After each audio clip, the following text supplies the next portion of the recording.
Okay, I think we're all mostly settled down. We'll be continuing with our first session, Spaces of Spectacle. And of course, that concludes our brief break. I hope everybody had a good time. So, at this point, we are now on the third presentation of the first session of our symposium, after which we will have our panel discussions where we will be taking questions from our attendees. Our third and final speaker for this session is the chairman of the Negros Occidental Historical Council, a former chief tourism operations officer of the Department of Tourism for Region 6, former city councilor of Silay City, and author of the ordinance creating the Silay Heritage District. He has served as president and chairperson of the Heritage Conservation Society and is currently a member of the Negros Occidental Provincial Arts and Culture Council. He graduated BS Marketing from the University of St. LaSalle in Bacolod and earned his master's in public management from the Ateneo de Manila and certificate on community tourism promotion in Akita Prefecture, Japan as a JICA scholar. So please join me in welcoming our last speaker for this session, Mr. Neil Solomon Locsin.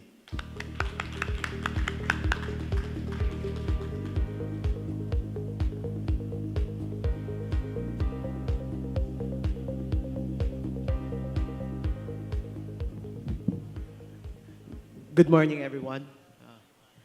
Mayong aga, I'm all the way from Negros Occidental. And so I'm so glad to be here.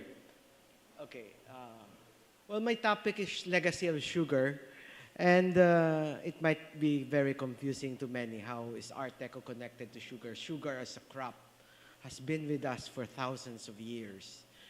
And I'm from Silay, and basically we're going on a tour of Silay. Silay City is in Negros Occidental, and I grew up in Silay. And then we'll discover some Art Deco details. Silay has only a few Art Deco buildings, but Art Deco elements made it into its architecture. The architecture in the town of Silay started in the Spanish period all the way to the American colonial period. For example, in the first slide, we have a neoclassical church, but its walls, its fencing is made of with Art Deco details because that shows the era where it was built. So, but before we begin this tour, let me talk about sugar a bit, just because I'm from the sugar land.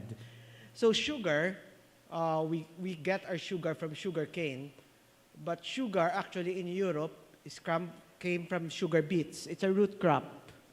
That is a sugar beet crop. And then that's the main sweetener of Europe during the time. It was Europe gets it from the Crimea and where Ukraine now is. But during the Crimean War, the sugar supply of Europe, the supply for European sugar was compromised because of the Crimean War. So they went all the way to Negros Occidental and Oriental to source their sugar. This is around 1855 because that's also the time that the international port in Iloilo was opened in 1855.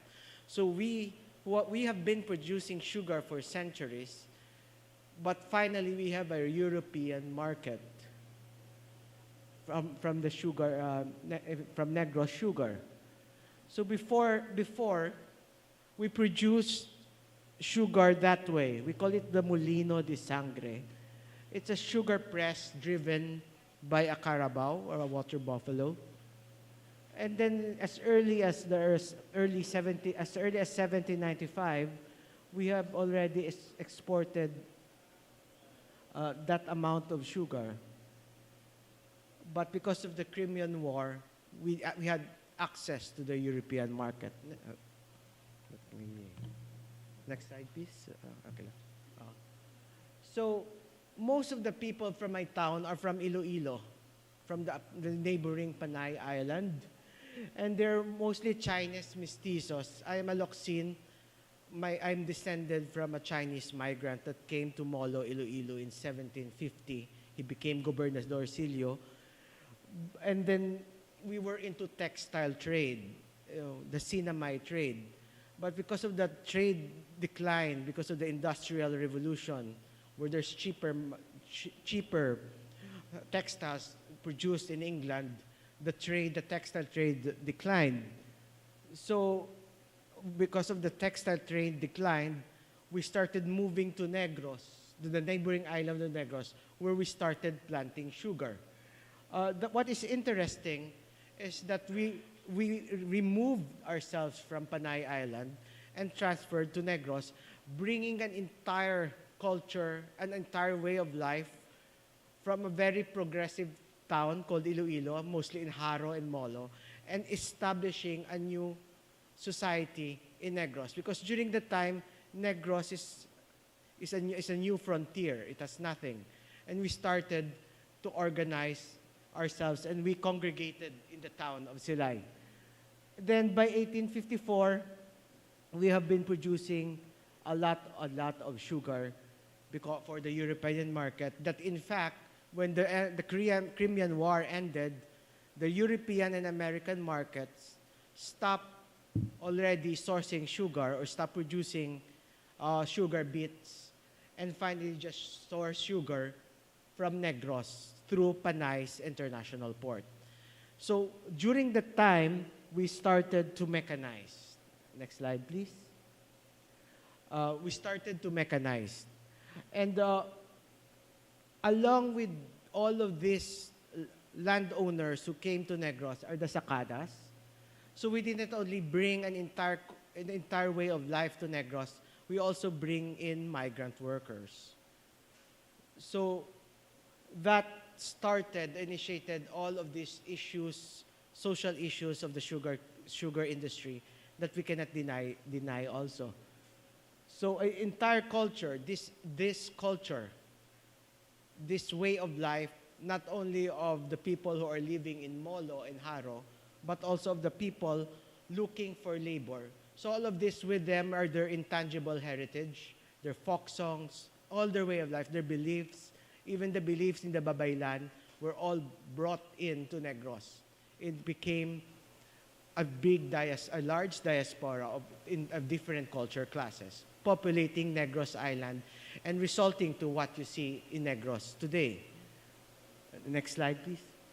So in 1894, the Spanish colonial government created the Plano General de Silay. What you are seeing now in the screen is the layout of the town of 1894. And one of the main feature of the Plano General is a pier.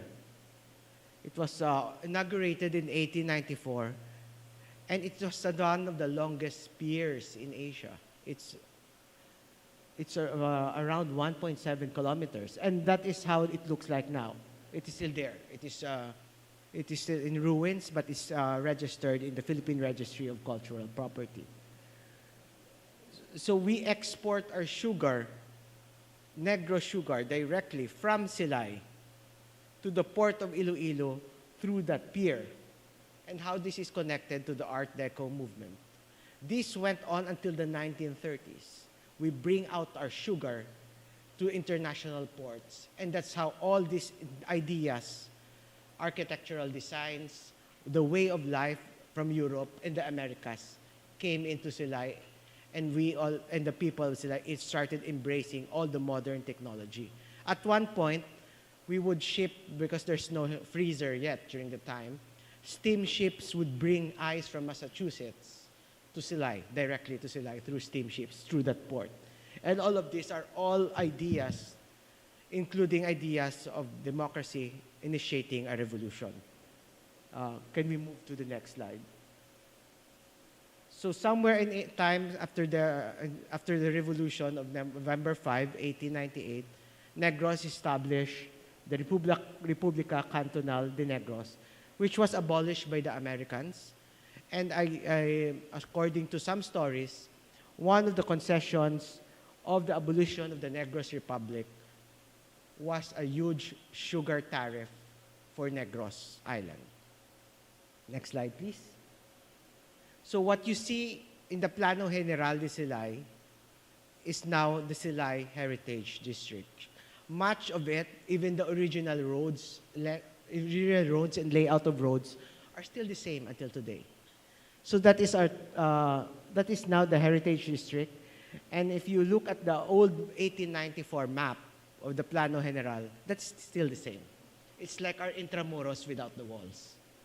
So if you visit my hometown, you can easily go around that city center and you will see different houses of architectural styles, ranging from the Spanish period to the American colonial period. Next slide, please. So this is the Senator Jose C. Locsin ancestral house. He is my grandfather. And I grew up in this house until I moved out in my 20s. Inside the house, we have some Art Deco furniture. All of this came because of our access to foreign goods, especially from Manila and Manila. Next slide, please. Can we? Yeah. So these are architectural details in our house. That porthole in the middle, when I was growing up, I'm confused of what that is. It is not until I got familiar with the Art Deco design that I realized what was it. Next slide, please. So this is the Jose Gamboa house. If you have seen the movie Oro Plata Mata, this is the opening. There was a party. It was shot there. You can still see Art Deco details on the facade. But inside, there are furnitures. Can we move to the next slide?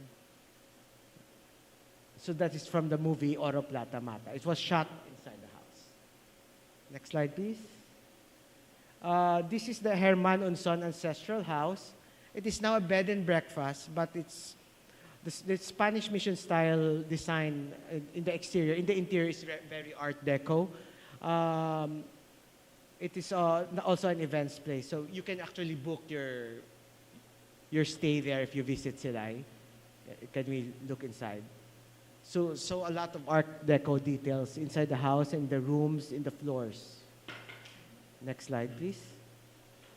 This is Aguinaldo Gamboa Ancestral House. We call it now Casa Gamboa. It is also an events place and a cafe. During the war, during the liberation of Silay, General MacArthur lived in this house and made it into his headquarters. Can we move to the next slide? So there you will see Art Deco details even in the interior. Next slide, please. So this is the Hofelenia ancestral house, the Manuel Hofelenia ancestral house. You may have heard of this recently because of the theft of an Amor Solo painting inside the house. Now it is back. If you see all the grill work is Art Deco inspired. Even the furniture is inside. So this is another house. This is the Digna Locsin Consing ancestral house. This has Art Deco grill work. So if you move around Silay, you will see different architectural styles, but elements of Art Deco has made its way to the grill work, to the furniture, to some architectural elements in the facade and in the interiors. Next slide. And of course, the highest concentration of Art Deco motifs in Silay is actually in the cemetery. Because the cemetery was built in the 1930s, or was established in the 1930s. So most all the tombs there have Art Deco motifs. Unlike the houses who have different architectural styles because they were constructed in a long period, in different periods, the cemetery was just constructed in the 1930s. So if you look around, if you move, next slide, please. So the one to your right is our family tomb. So even in Bacolod City, you will see a lot of our Art Deco motifs ending up in cemeteries and tombs, in mausoleums. Next slide, please. Okay. This is my last slide. So the entire heritage district of Silay is now in the tentative list for World Heritage of UNESCO. We are moving towards a World Heritage Declaration. This is because of the different architectural styles appearing in different houses. And of course, the large concentration of heritage houses is in just one district. If you visit Silay, I know people who have been to Silay, it is easy to walk around the district. Much of it is very alive with so much activities for tourists and guests. A lot of these houses are actually, almost half of the houses are open to the public, not only as museums, but as bed and breakfast, events place, cafes, restaurants. So we are moving forward that we will create Silay as one of the new emerging heritage destinations in the country because it's very intact. So I have a last slide. Okay. So, Madam Oginga Salamat, thank you very much. I placed a photo of Don Paparam because that's made of sugar and it's from Negros. And just a quick fact, 54% of Philippine sugar export still comes from Negros. We are more than 300,000 hectares in land area and 188,000 or 180,000 plus hectares of that 300,000 or more than half of Negros is still sugarcane. Thank you, Mayong Aga.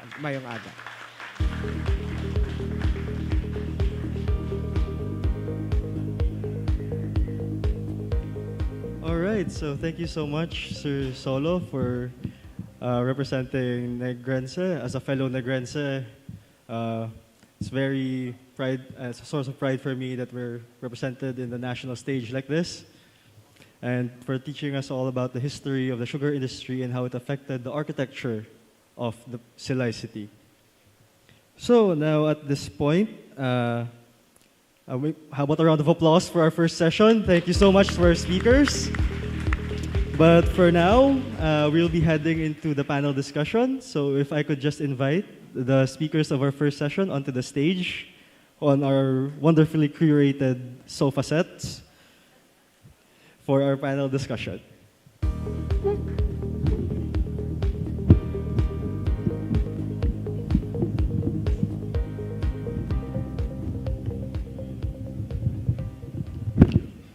Sorry. All right. Pati ba naman sa pagtanggal ng mic, may technical difficulties. I'm sorry, can we have mics, please, for the panelists?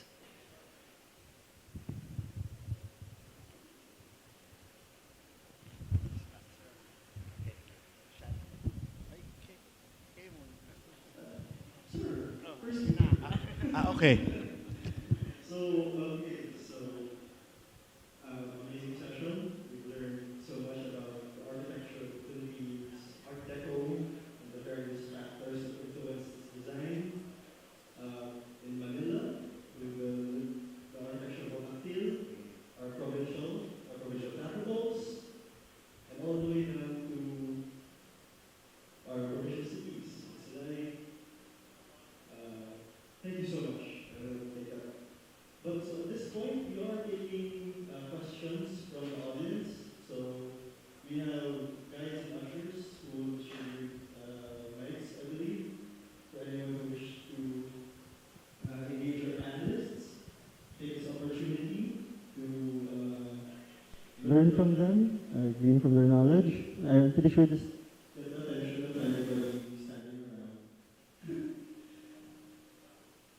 So while you all gather your thoughts, I think I'll just go ahead and give the first question. Because I'm very sorry for this. Can I get my notes? Okay. Right.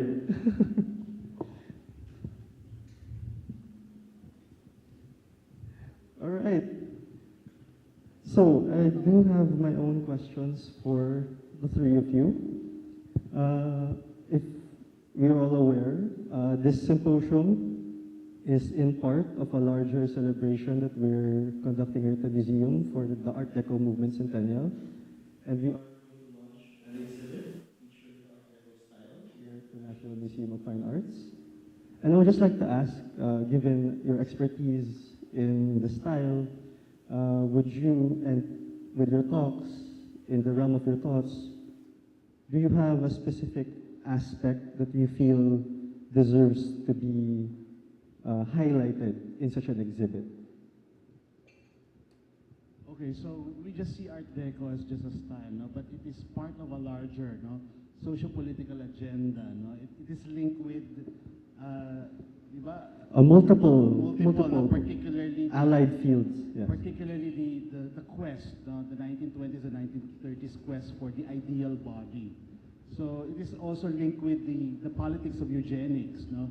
Well, hindi lang puro ganda dapat ang tinitingnan natin sa Art Deco, pati yung mga ideological, no, mga ideological underpinnings, because it is the mass production, the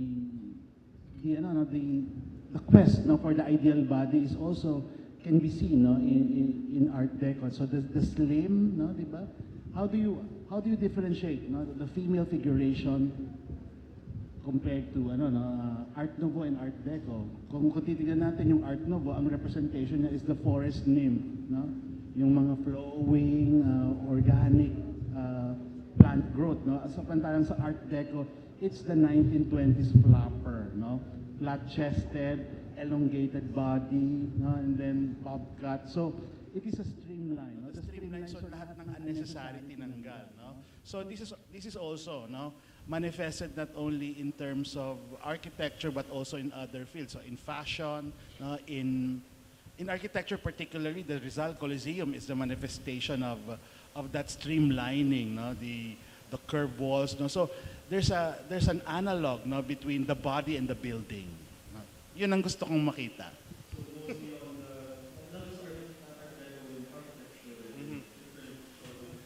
So because we should see Art Deco not only manifesting in cultural forms but rather in other in the socio-political aspect.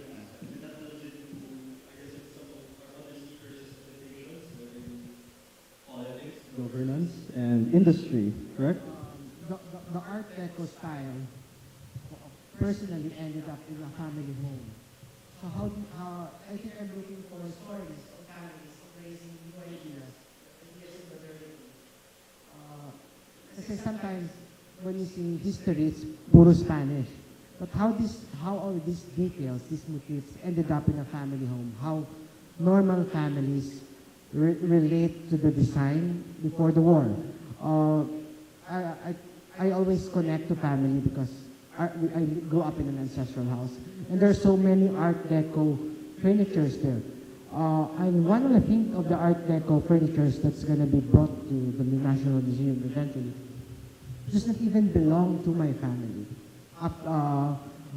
During the war, or after the war, a lot of stuff was just there in the public plaza of Silay. And then my grandfather just took one random chair, and then we ended up a very beautiful Art Deco Oriental piece. That could have been from Shanghai, or it's a Japanese loot. So there's exciting stories behind these pieces. Yes, sir. I would agree dun sa mga sinabi nila. It's not just in the physical form. And going back to my research on democracy and not just Art Deco, democracy and the building architecture, it's interesting to see how politics, anthropology crosses over to the symbolisms and what it represents in physical form. So, yeah, kagaya na sinabi nila, Art Deco, not just in architecture, not just in art, but in different aspects of 1930s life.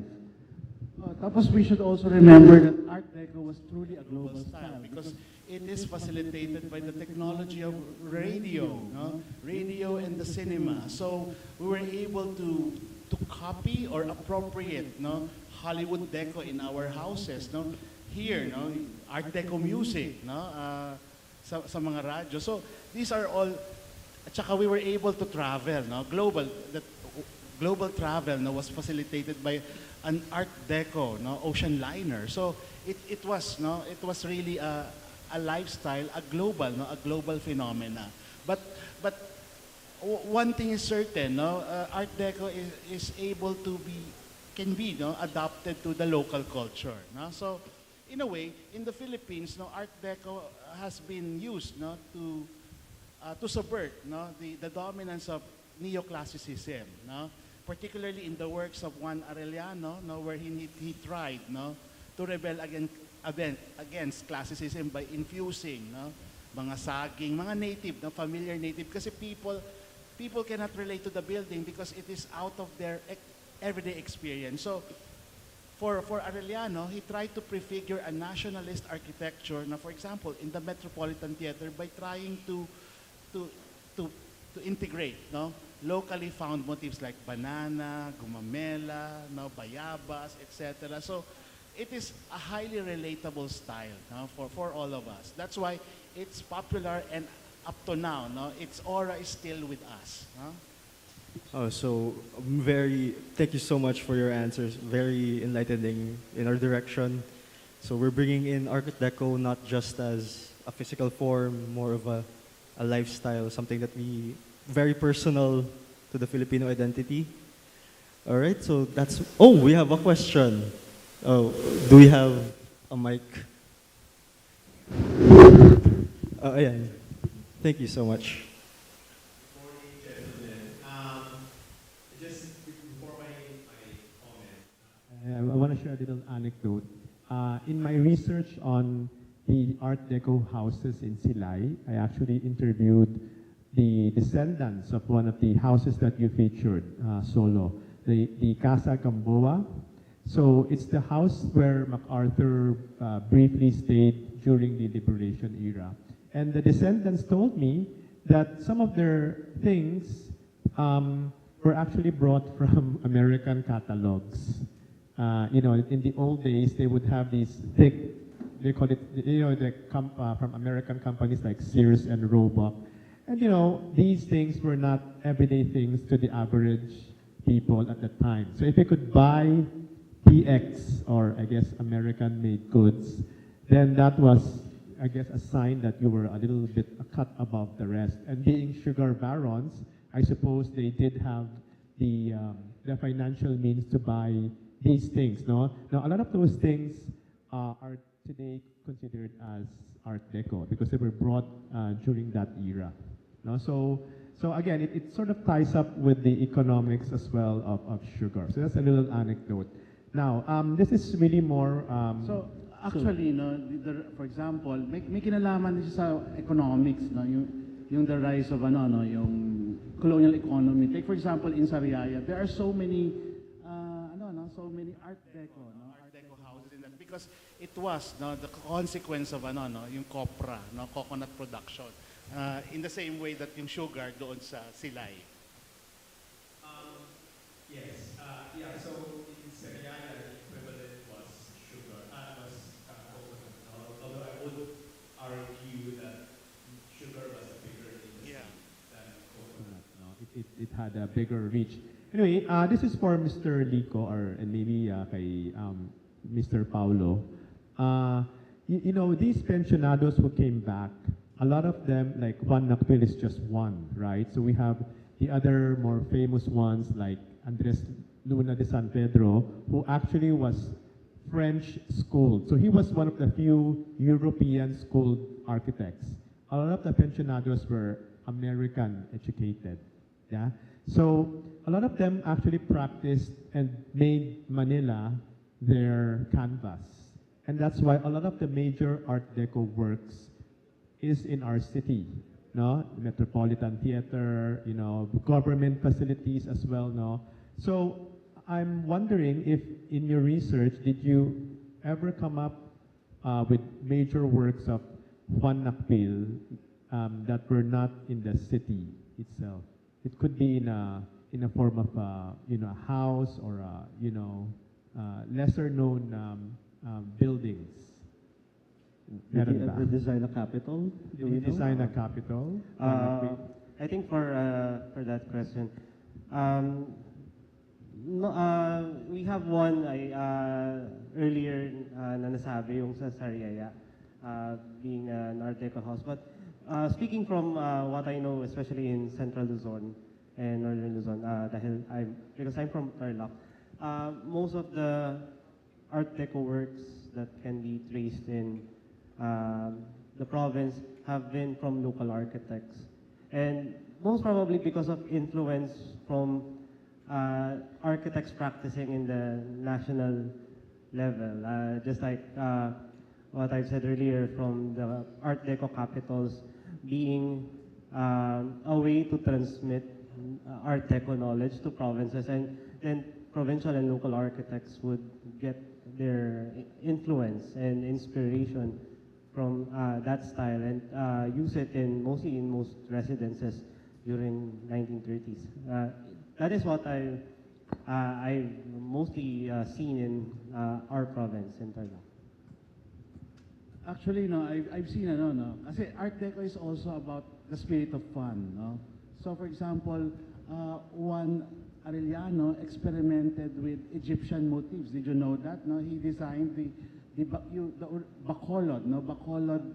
The city hall, I think. The city hall Yes. of Bacolod, no, in the Egyptian style, no, which is at the time usong-uso din yung Egyptian revival. So marami talagang experimentation when it comes to Art Deco at that time. So he also designed, di ba ang tuberculosis si Nakpil, no? Yung tuberculosis is technically not Manila, no? At that time it was because of di ba, the issue of disease, kailangan nasa periphery siya ng no. So technically QI is not in Manila, it's in the peripheral areas of Manila, Santol, no? Santolan. All right, was that enough to answer your question, sir? No, thank you so much. Is there other questions? Yes, we have a question. Thank you. Hello, so it's similar to the rant that you've given earlier with the socio-political realities of Art Deco. So I want to ask about how Art Deco particularly reflects the socio-political reality of the Philippines at that time. So like with how the brutalist architecture of the Marcos era reflected that imposing power. So how did Art Deco particularly reflect the socio-political reality of the Philippines during the time it was made in? Ang bigat naman ng tanong. Oh, nga, parang wow. But sorry, miss, can we have your name? I'm sorry. I'm Zoe Supan po, a student po from Mapua University. All right, thank you so much. Speakers. Okay, kasi also tingnan natin, no, yung Art Deco is also a product of consumerism, no? Kaya even mga products, no, miski hindi kailangan magmukhang Art Deco or halimbawa yung vacuum cleaner, for example, it should look like streamlined kahit hindi naman kailangan sa function niya, no? To look efficient, no? So what I mean here, Art Deco is very accessible to all, no? So accessible, sabi ko nga kanina, ang pinaka building type, no, na accessible sa masa. Kasi di ba pag ordinaryong Pilipino, kapag masa ka, wala kang access sa mga hotels, wala kang access sa mga magagandang spaces, sa mga bahay na mayaman. So just buying a ticket going to the cinema, it's an Art Deco experience, no, di ba? So it's a total experience. Kaya yung lobby, for example, nandun yung foam marbling, nandun yung mga murals, no. That's the no. Yan yung focal point, no, because they wanted you to to go to the movies, no. So in a way, Art Deco as a style is highly democratized, no? Simply because they were accessible through the cinema, no, through the consumer products that we have access to, and even fashion, no? So kinokopya yung mga damit na nakikita sa pelikula. And even the furniture, no? Pansinin natin even yung local furniture, the ambassador chair, for example. Ang original niyan ay gawa sa bakal, no? But it's interpreted in wood, no? Pansinin natin, most of our furniture, hindi gumagamit ng di ba, ng mga chrome, mga puro yan, no? Puro kahoy. So, in a way, Art Deco entered the Filipino homes, no? In many avenues. So, in a way, para siyang accessible to all. Unlike yung brutalism is a projection of power, no? It's a projection of authority, no? But Art Deco, it's about the spirit of fun, the spirit of escapism, no? Escaping the Great Depression, Diba? Yung kasi diba ang Art Deco it flourished no between the interwar period no, First World War and Second World War no, and then it died no, a slow death no in the 1950s. But remember no, Art Deco even after the 1950s to the 60s continued no. Take for example the pylon of Quezon Memorial no. It's Art Deco but it was built in the 1950s. So many of, and even some of the streamlining, no, continued in the 1950s. So hindi katulad ng nung bagong lipunan architecture, it was really created, no, to project power, no, and authority, no, with that, di ba, very, very massive, no, imposing, and almost oppressive and dehumanizing scale. But Art Deco, it appeals to us, kaya nga pinag-uusapan natin, hina-highlight natin ngayon because all of us no have Art Deco experiences no, di ba, some di ba in a myriad of forms no. Okay, thank you so much, Architect Gerard. So Art Deco in the social political aspect then humanizes, democratizes the experience. I'm sorry. So Kaya tanong mo ba? yeah but yeah, thank you so much, Solo. Just to add to that, the style was made it into civic buildings. So they have public access. For in my neighboring town, where I'm living in Silay, there's another town called Talisay. Their stage is an Art Deco stage. So that's the preferred style. So people started to embrace the Art Deco styles because it was part of the public way of life. It's part of government because government buildings are in the Art Deco style. So, may access ang public. And of course, it was being copied. For example, yung mga beauty pageants, their stages are starting to look Art Deco. And this is not high-end. These are really public spectacles. And of course, you mentioned about the Eucharistic Congress in one of your the examples. The stage is Art Deco, but the Eucharistic Congress has parang regional, during that time, has regional assemblies. So Silay also hosted part of that Congress. And then if you see the old photos, the stages are Art Deco, but sometimes it's made of Amakan. These are local, they localized native products into Art Deco styles. I would like to add on that one. Kagaya nung pinresent ko kanina, one of my favorite motifs in the Tayabas capital was the Francesco Monti sculptures. Because, like what I said earlier, they were not sculptural details of mythological figures or gods. They were representation of the ordinary man, diba? So, and again, reinforcing what Sir Solomon and Architect Lico have said, it's democratized, it's for the people. Yeah. All right. Anything else to add, Professor? So, because Art Deco is highly relatable. For example, yun, pero may political agenda rin yung paglalagay ng nativists dun sa mga kapitolyo because it's relatable. So the buildings would say that, the Philippines is, being tutored to the ways of democracy, no? So, kaya kailangan relatable yung mga, kasi pag, totally, neoclassical yan, may alienate yung mga tao. Pero pag nakikita nila yung imahe nila doon sa mga buildings na yon, ibig sabihin, maging subservient tayo because in a way, because these are democratic buildings, no, representing a civic way of life, we are being prepared. No? Later on, we will be given our independence, no, by the Americans. So, meron din colonial, no, colonial. So, in a way, dapat tignan din natin, how do we decolonize, no? Napakalaking usapin na naman yun. No? So, sige, haba tayo, baka buong araw tayo mag-discuss dito. Thank you so much for that great question. I think we have time for one more. Do we have a question? We have a question over there, so if you could please.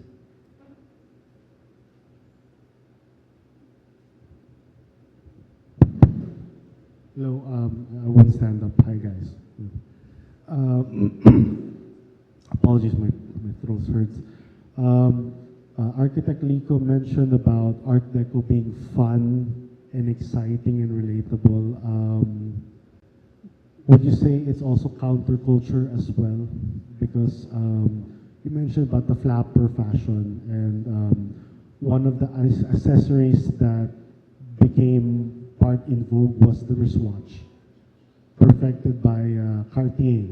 And so pocket watches went out of fashion. You had brands like Bulova, Longines, Omega, Square watches, the Reverso, which is 1931, emblematic of the Art Deco style.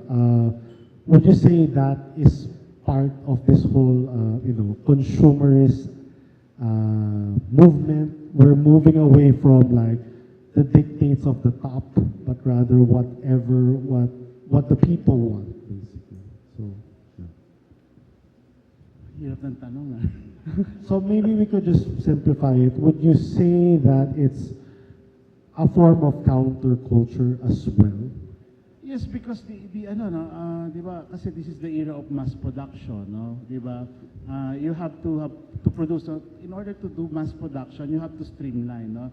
And streamlining is a principle of Art Deco, no? So pati yung streamlining were also applied to cars, were also applied to vacuum cleaners, toasters, no? And every imaginable consumer products, no? They were designed not to be efficient but to look efficient, no? So even yung mga watches na sinasabi mo were also part of this Art Deco, no? Art Deco philosophy, no? To cater to mass taste. So it's sabi mo counter culture. Totoo naman counter culture kasi pansinin mo, no, at that period ang mga babae ay nagsusot ng flattener, no? Instead na voluptuous yung body nila, kailangan flat yung flat chested kasi nga pati katawan streamlined, no? Pati yung di ba yung fashion ng 1920s diretso lang, tapos ang buhok diretso, no? Ganon, di ba? Bob cut, no? So in a way it's a counter against the the Victorian tradition, no? In a way, yung pagpagyoyosi, di ba, Art Deco phenomena din yan kasi may mga advertisement. So, let's look at Art Deco across, disciplines, across social implication niya rather than being a beautiful style to look at, no? So, meron din siyang mga political dimension. So, we should consider that as well. All right. Thank you so much, Architect Deco, for the. I think we have one more question. Do we still have time, or do you want to follow up on the answer on the counterculture question? Do any of you have a follow up? Okay na. Okay na. Do we have? Sir? Do we have one more question? All right. I think here na lang sa front scenario. Apologies to the rest. Good morning. I'm Neri Duan. I'm from Iloilo. This is just an input on the question of Ivan on the works of Nakpil outside of Manila. In Iloilo, the Archbishop's Palace was a work of Nakpil. There are a lot of Art Deco buildings in Iloilo, like public buildings like the Tuberculosis. It was designed by Arellano. We have Dulalia Building, the UP, which is the City Hall, and the Municipio of Haro, and the house of Eugenio Lopez is an Art Deco. Even the plaza where in the town where I grew up in Cabatuan, the fountain is Art Deco. So Iloilo is one. Thank you. All right. So I think with that we're done. Oh. Okay. How many? All right. One very quick question. So and then. I think after this panel, we still have time for just to mingle. Maybe you can send your questions to our panelists after this. But I have one more question. Okay. All right, sir? Thank you. So far, we've discussed how Art Deco has been imported to the Philippines. What makes me wonder is where and when in the world did the Art Deco style manifest itself? Was it in Europe? From Europe it imported to the U.S. and from the U.S. to us? Or All right. did anyone make a research on this? Actually, all right. I think this is a very nice question to end things on. Where did Art Deco start?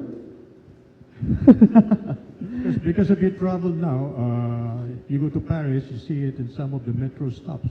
Still has Art Deco entrance. In the U.S., you have it in the Chrysler Building, Rockefeller Center. So, who started what? So actually, Art Deco is a global style. No? It was just formalized no, in 1925 no, through that exposition no, when all the world gathered in Paris no, to look at the Art Deco. So nothing was classical there. No? So because of that, yun, because exposition nga yun, so talagang nag-proliferate no, throughout the globe yung Art Deco. But America had a different version of Art Deco, particularly yung On the Eve of War, no, yung kanina naman medyo futuristic, no, yung streamlining naman streamlining is American Art Deco. So yung mga maborloloy, these are very French, no, but there are other Art Deco like Czechoslovakian, no, Vienna, no, but Vienna is more Art Nouveau, no, Art Nouveau. Sige, to understand further, no, you can actually watch no, a documentary on Art Deco, Philippine Art Deco, Deco Decoded, it's in YouTube, no? So, panoorin nyo. Yeah, all right. So unfortunately, we are out of time. We actually went a little over the time limit. Sobrang engaging ata ng discussions. But a round of applause, please, for our panelists. And thank you so much for your questions. And I'll hand you back over to our Master of Ceremonies. Sirs, if you could just in front for a photo op.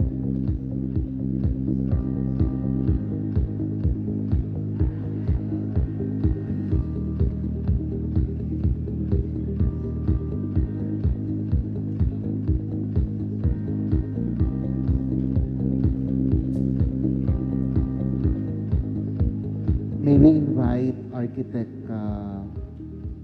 Dado, our Chief for the Architectural Arts and Built Heritage Division.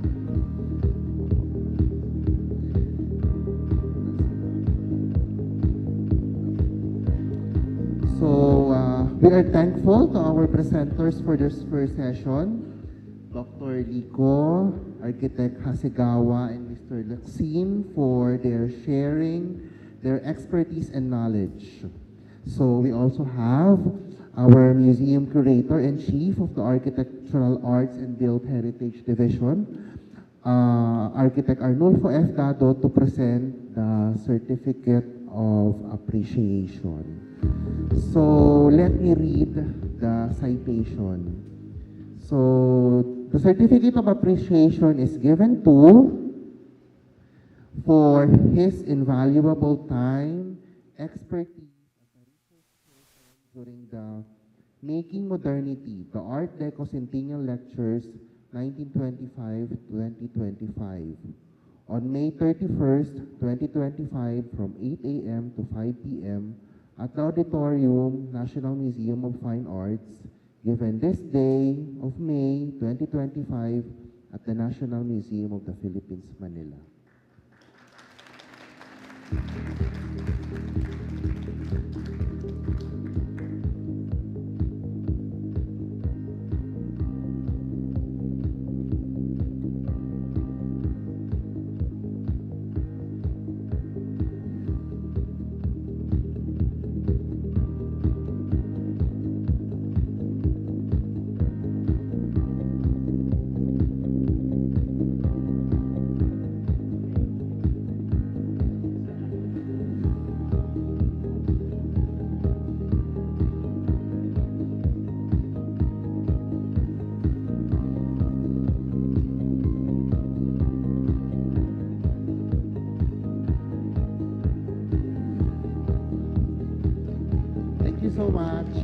Wait lang po.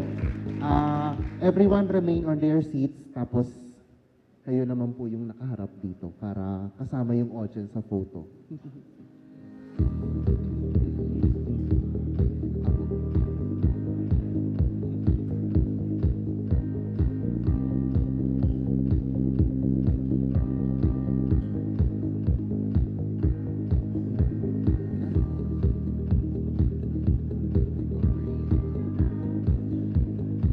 you po lahat.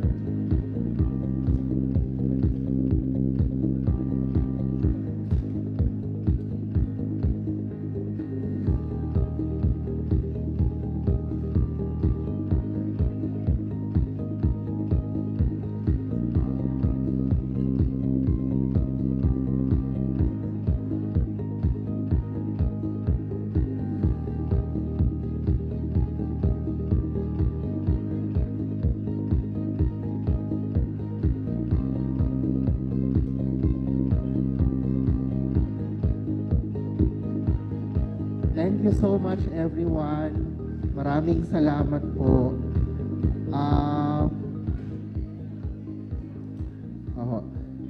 That concludes our first session for this symposium. First session pa lang po. We will now have our lunch break and we will resume at 12:30. And Sir Ivan would like to announce something. Well, the afternoon session will be less on architecture, more on fashion, women, and pop culture, actually. No? So please stay for the afternoon. It's a very interesting session, very different from the morning session. Okay. So I believe we have cocktail lunches for our participants. Cocktail lunch, no? But for our speakers and the FEU guides will be taking you elsewhere. So please stay on. So please be back by 12:30. We also have a co-op, right? A co-op, it's sort of like a canteen run by the cooperative of the National Museum.